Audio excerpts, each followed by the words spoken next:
sanctuary if you're ready tonight. I know that it's all so heavy. Won't you let me inside? 'Cause I could be your sanctuary.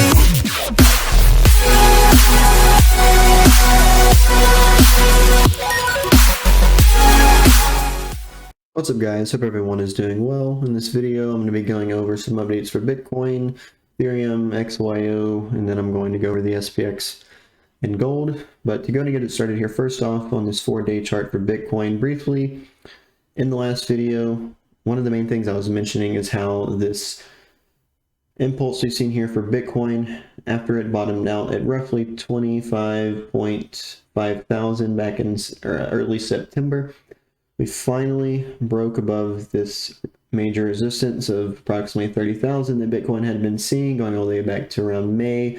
It was also very important support going back to January and June, July of 2021. So clearly very important horizontal resistance slash support line that Bitcoin has finally pushed above. Ever since then, we've been seeing this slow, gradual staircase-like movement towards the upside here. I was comparing this to how Bitcoin looked going back to the same time in 2020, leading into the prior bull market, how once Bitcoin got done with the bullish build up, this kind of final bear to bull transition after the March crash, and then things bottomed out. September, leading in October, November, December is when Bitcoin finally started to push back up towards 20,000 for the last time and continue to go higher.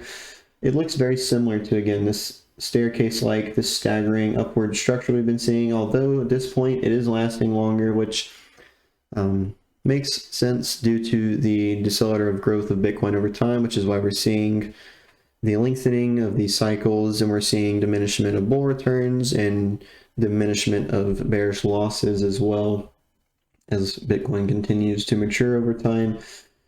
So at this point, Bitcoin on this 4-day chart has topped out at as high as $38,965. So basically 39,000 at this point. You could say basically 40,000 at this point. But the key to this is switching here to this 4-hour chart, this ascending channel, this bullish and constructive structure price we've been seeing. Within the last 4, 8, 12 hours, Bitcoin has finally pushed up to that $39,000 value. It's set new highs in this ascending structure. It's pushing the upper bound of this ascending channel. And at this point, like I said, with the key being on 40,000, I think going back to this chart, once Bitcoin begins to break 40,000, then we could see a quick jump up to as high as this next vector zone right here, basically at as high as 58,000 and then as low as 52, basically 51.5 thousand. So 52 up to 58,000. And but as I've been saying, generally recently, I think once Bitcoin breaks 40,000, has up to 40,000, then we could see a quick move up to as high as 50, pushing 55,000. Although this vector zone does, again, have a little bit higher than what I was saying, only like $3,000 higher. But when it comes to, let's say, I think it's also very reasonable that we could see a movement back up to this zone with respect to prior price movement. Plenty of reason to find some rejection, especially right here in this area. And then also this is at 48,000 is where Bitcoin was rejected at early on in the most recent bear market. So I think 45 to 48,000 is perhaps more of a reasonable target, but I do think 50 to 55, 50, even 58,000 is definitely feasible in this next impulse.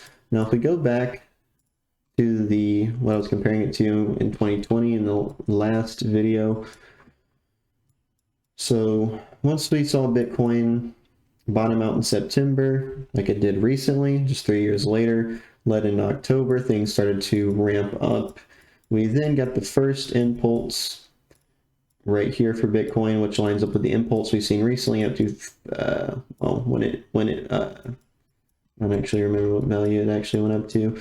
It lines up with this area right here when Bitcoin was hitting basically 35,000 not too long ago. So that lines up with the first impulse. We've seen this staggering staircase, this bullish build-up structure last. At this point, I think it's about a month, maybe a month and a half longer, which, like I said, makes sense considering the overall structure of Bitcoin and how it's decayed over time. So what we see here is we see one impulse, it staggers, another impulse, it staggers, and then a final impulse, and then it really starts to see the first major retracements of the bear market, or the bull market rather. So I think generally it's what will, again, according to my phase cycle theory, it's similar to what I think we're going to see here. Switching back to 4-day, I think it's likely that we see some impulse staggering, maybe another impulse, staggers a little bit and then pushes higher, and then we see the first major correction. Definitely not saying it's going to look anything like that, but in general, like I said, I think it's likely that we could see those 3 impulses.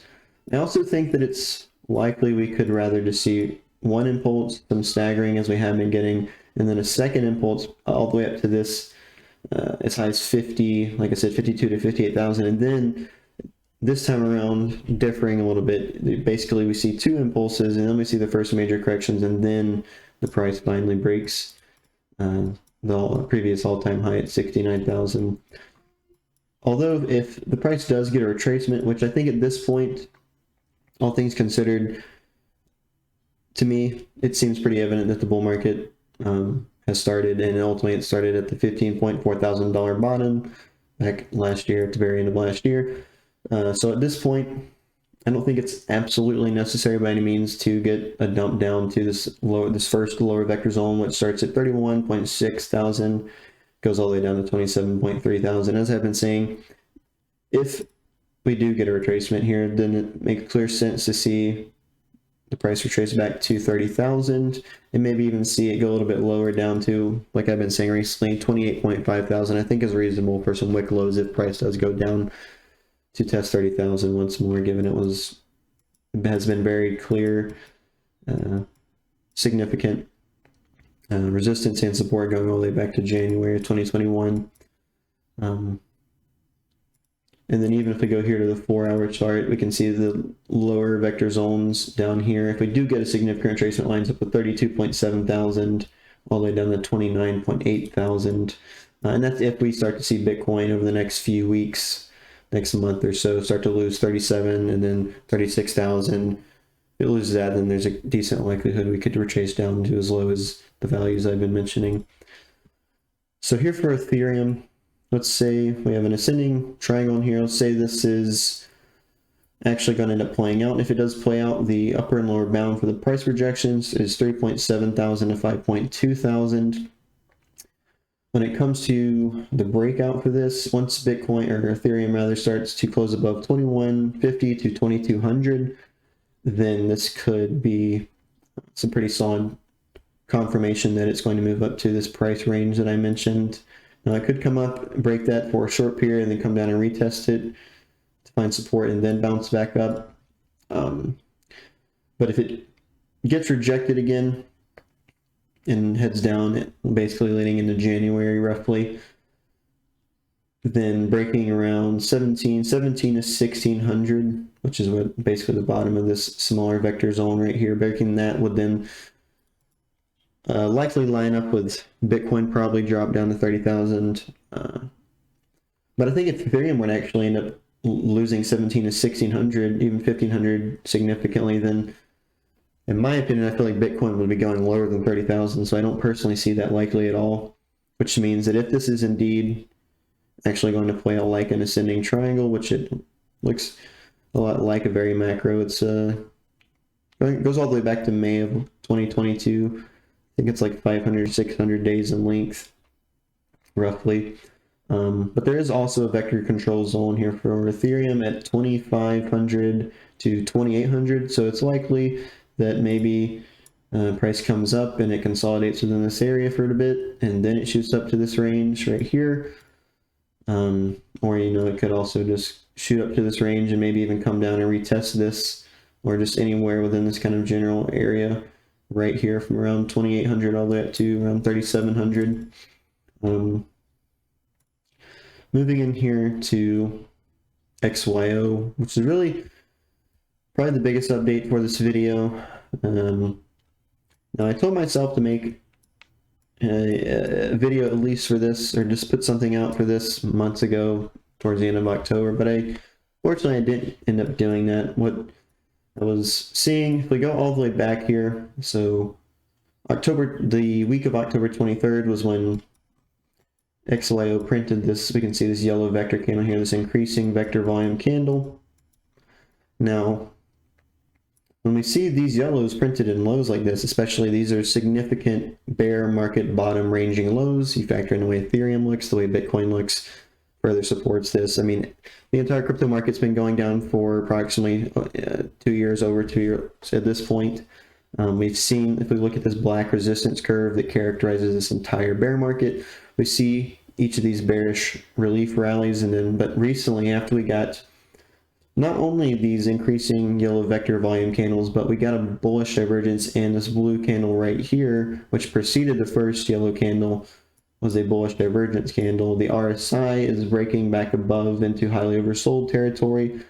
So essentially we're seeing 4 points of confluence, or 4 points of reasoning that are all happening at the same time. Basically, we saw the bullish divergence, yellow vector candles, we then printed a white vector candle, a high volume candle, and at that, all this is basically simultaneously happening as the resistance curve is breaking, as the RSI is getting into the highly oversold territory, with the scenario playing out where it just holds this upper zone and continues bullish behavior, where you can see in the entire bear market it held this lower zone down here.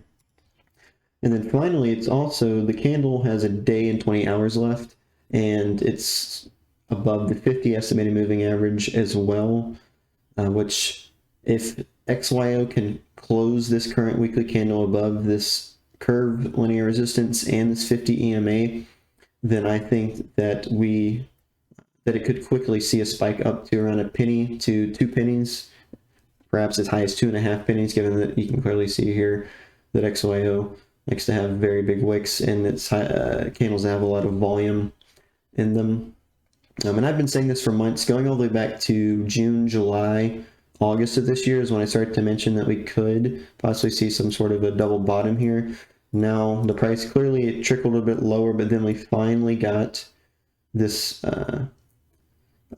bullish divergence to play out here, which to me was further showing that rather than June, July, August being it, then this was definitely, had a lot of likelihood for it to be it. And then we got, when I first saw this yellow vector candle, I was like telling myself, I was like, there's got to be something big coming after this, because I mean, no yellow vector candles have been printed outside of this one going all the way back to March of last year, but this was a yellow vector in the highs in terms of the macro view of things. So this was not one, and even if you zoom in and you just kind of look at it segmented off from the macro view, you can see that this yellow candle is printed towards the highs of this small, very minute move up to the resistance curve. And it never broke it as well, which would have been another reason why that wasn't a yellow vector candle of the nature of these three down here in the bear market lows that it's ranged in. From basically 2/3, going all the way back to October of last year, XYO has basically been going sideways in between 1/3 of a penny and 2/3 of a penny. But outside of that, so moving into the XYO to Bitcoin chart here, it's really essentially the same thing. If I zoom in here, denoting the importance of each of these two yellow resistances characterizing these bear markets that we've seen here for XYO, we see this purple candle printed right here. That was a bearish divergence candle, then the price drastically dropped. Then right here we see a yellow printed in the lows in the same nature that I just was going over for the USD chart. And then we get a high volume white vector candle that closes above the yellow resistance. You could say that, again, that's similar to this curve linear black resistance I have on here for the USD chart. Then we fast forward to the most recent bear market, we get a bearish divergence candle rejected off of this bear market trend line. And fast forwarding to the bottom, we see a bullish divergence candle printed right here. And then even further, there's one more printed right here. The body's just insanely small. And then we get a yellow increasing volume vector candle. Subsequently, then get a high volume vector candle that's above the yellow resistance. Looking basically exactly how it did prior to the only bull run that XYO was seeing. On top of that, the USD chart just had a bullish divergence. There's a triple or quadruple, depending upon how you look at it.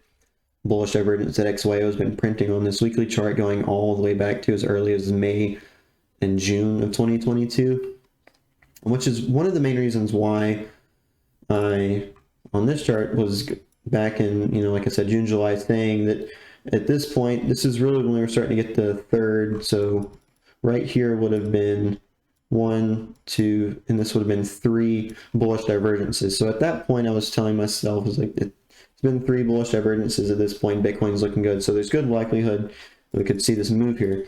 And then, as I said on the last chart, things trickled down a little bit lower, but now I'd say we really have this very clear and full confirmation that this is, especially if this candle on the weekly for the Bitcoin chart, similar to the USD chart, if it closes above the bear market resistance, and especially if it closes above the 50 EMA, this Bitcoin pair is not right above isn't above the 50 EMA yet, like the USD pair is, but assuming we can close this above, I think then XY could quickly spike up to this small vector zone right here, which generally is just kind of characterizing this basically the median of the bear market, which lines up with what this entire vector zone right here is, roughly halfway into the bear market, which, like I said, lines up around 1 penny to 2 pennies, pushing maybe 2.5 pennies. We could see XYO do something like this, sit for a short while, push up to the ascending white. You can clearly see how important this ascending white zone has been as support and resistance throughout Bitcoin or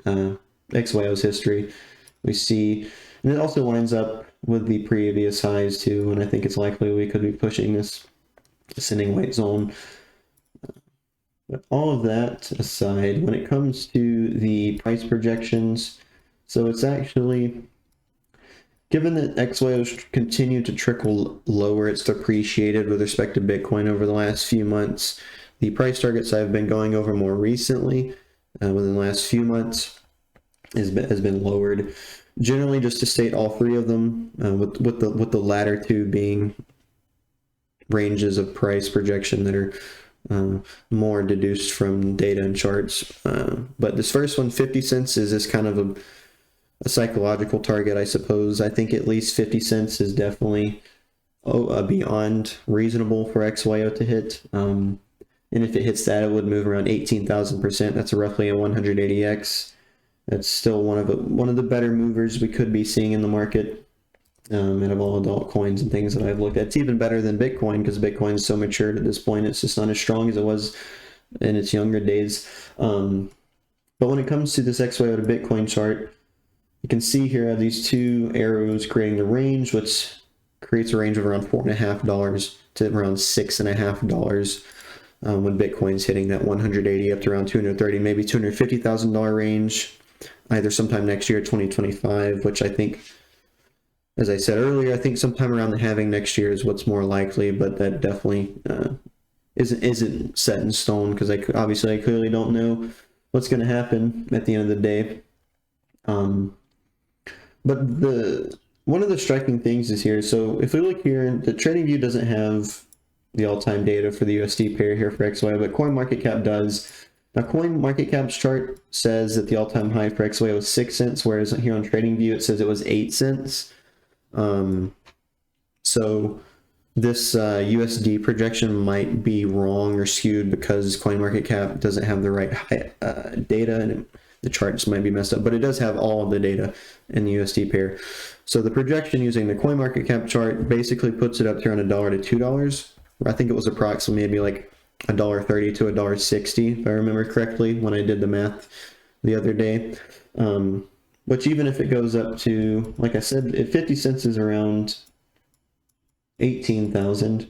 So from the bottom here for XYO, from the bottom to the $1 is going to be a 37,000% moves, 370x up to $2. We're looking at 70,000 as 700x, and then up to around 450, looking at around 160,000% move, so 1,600x, and then up to around $6.50, looking at around 235,000% move, so around a 2.3 thousand X. If it were to end up going up to that $4.5 to $6.5 range, that would make it, out of all the altcoins I've looked at in the past 3 to 4 years, the best mover that I've seen so far.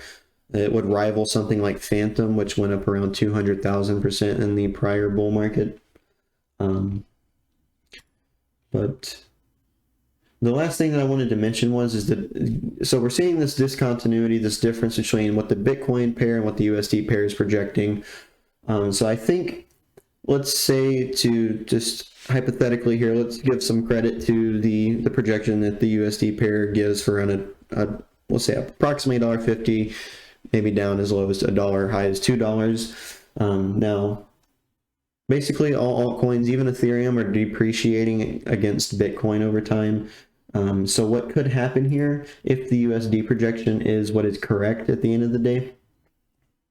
Then we could see, so we saw the first initial bull run for XYO, we saw this bear market, and then let's say that given that this being the Bitcoin pair, we're going to see XYO depreciate like a lot of altcoins do against Bitcoin. It's only going to go up basically roughly half of what the prior bull market did, which would then line up roughly with around $1 to $2, or it could meet, like, for example, 0.618 of the prior bull market is where $1 or $2 lines up, something along those along that type of or that line of reasoning.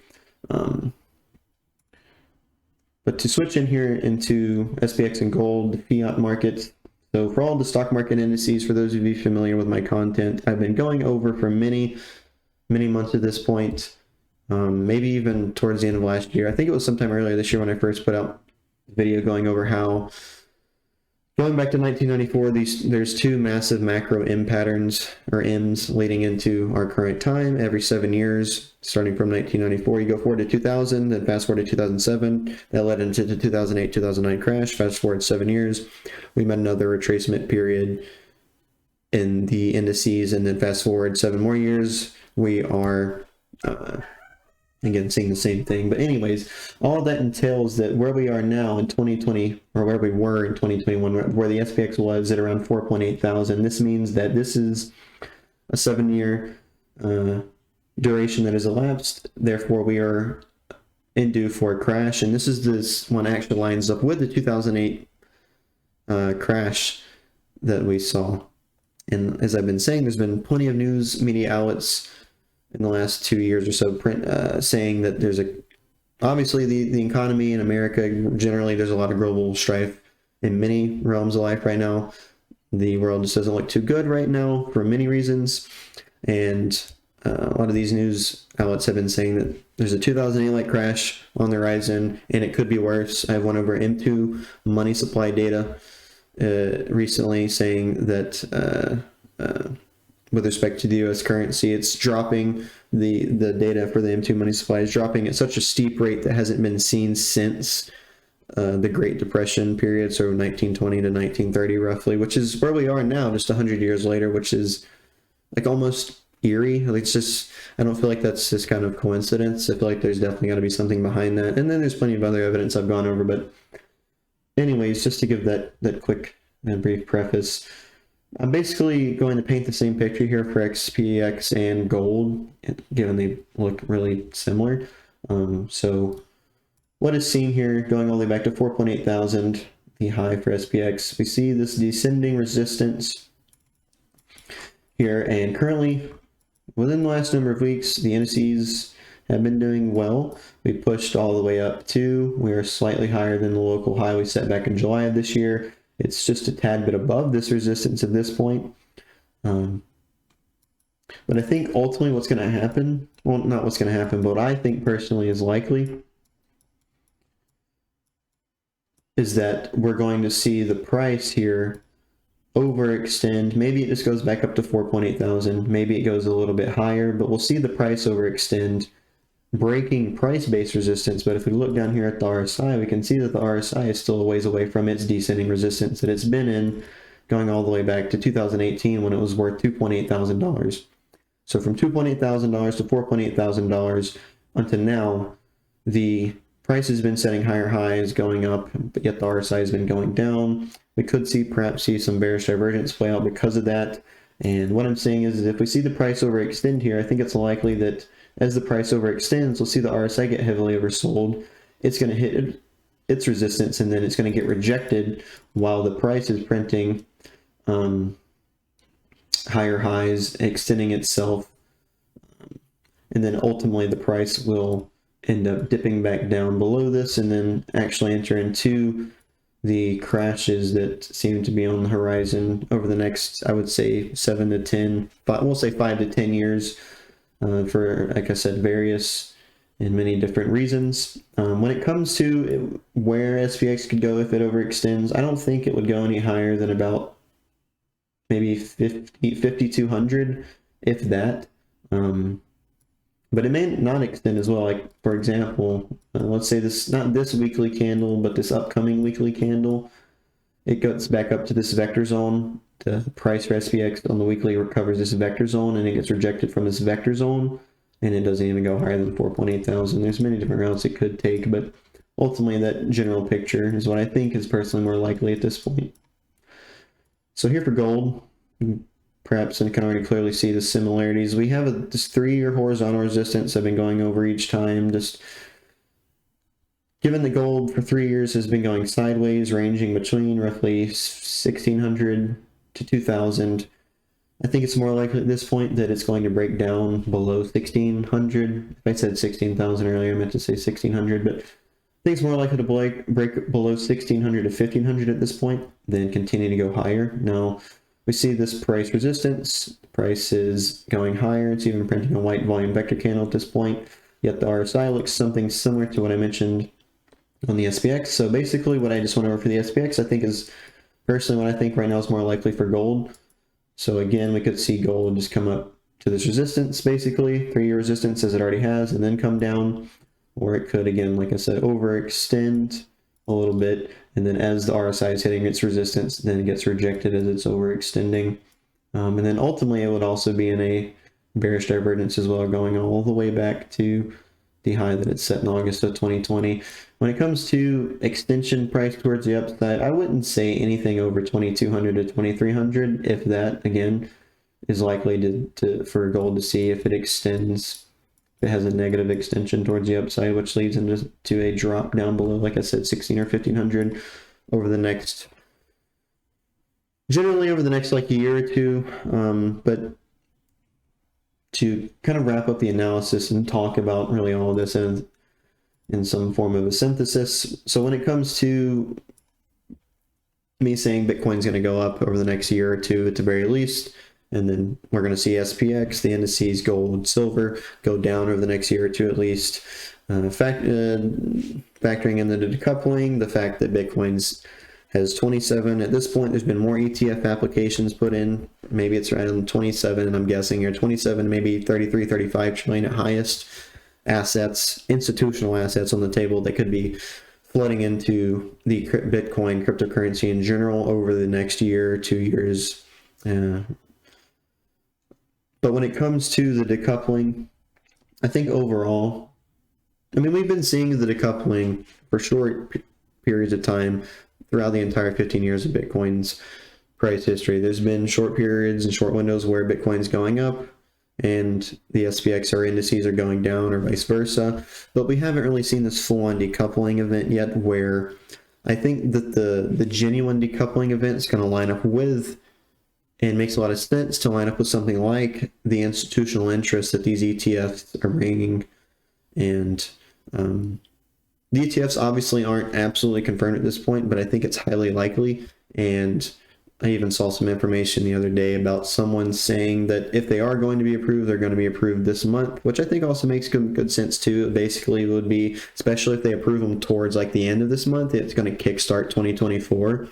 the halvings also next year, whether or not it's a bearish halving or a bullish halving, it's still like, even if you just really, if you look at history, I mean, most people are thinking there's ETFs on the table and the halving is next year. So most people are looking at this as major bullish indicators, although I don't personally think that. I think that the ETFs are bullish, but I think things are going to switch up. I think it's fairly naive to think that all Bitcoin halvings are going to be bullish indicators. And I think that for many reasons that I've gone over on other videos, that the upcoming halving could likely be lining up with the upcoming bull market top that it ranges in, acting as a bearish indicator. But